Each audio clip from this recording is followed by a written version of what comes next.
काही दिवसापूर्वी म्हणजे इलेक्शनच्या पूर्वी जेव्हा राजनप्पा मार्शल शेठ बरोबर तिथे भेटायला आलेले त्यावेळेला त्यांनी सांगितलं एक गोष्ट म्हणजे कॉन्फिडन्स की फादर 24 तारखेला मी तुम्हाला येऊन भेटणार. आणि दुसरी गोष्ट म्हणजे आज सकाळी मी त्यांना फोन केला. मी 2 दिवसापासून फोन करत होतो फक्त अभिनंदन करण्यासाठी, कारण मला माहिती आहे सध्या ते बिझी आहेत. तर मी त्यांना फोन केला आणि मी सांगितलं की माझा नंबर नक्कीच त्यांच्याकडे सेव्ह नव्हता. तर मी त्यांना सांगितलं की चर्चचा धर्मगुरू बोलतोय फादर नितीन, मला तुम्हाला भेटायला यायचंय फक्त शुभेच्छा देण्यासाठी.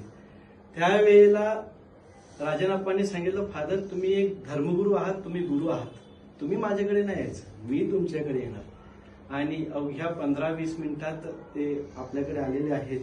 त्याबद्दल खरोखर राजनप्पा तुमचे मनपूर्वक आभार आणि तुमचं आमच्या धर्मग्रामातर्फे अभिनंदन.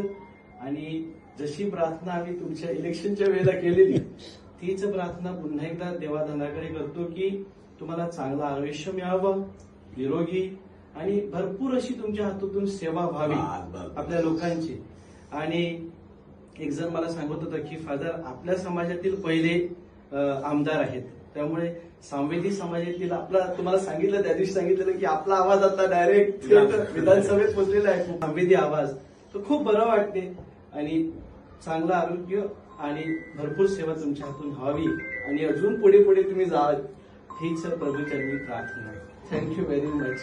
मी फादर रमेश यांना विनंती करतो की आपल्या धर्मग्रामाच्या वतीने आपण शॉल द्यावी आणि त्यांचा सत्कार करावा.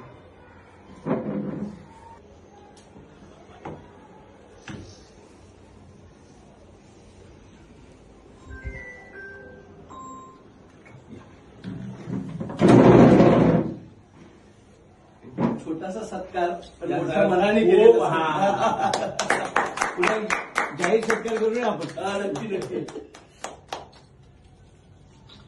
आणि आमच्या धर्मग्रामामध्ये मी सगळ्यांना विनंती करतो तीन तू पण ये, सगळे या, तुम्ही पण या.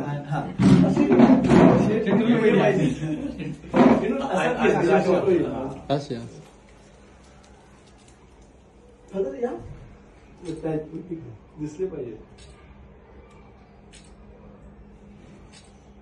थँक्यू.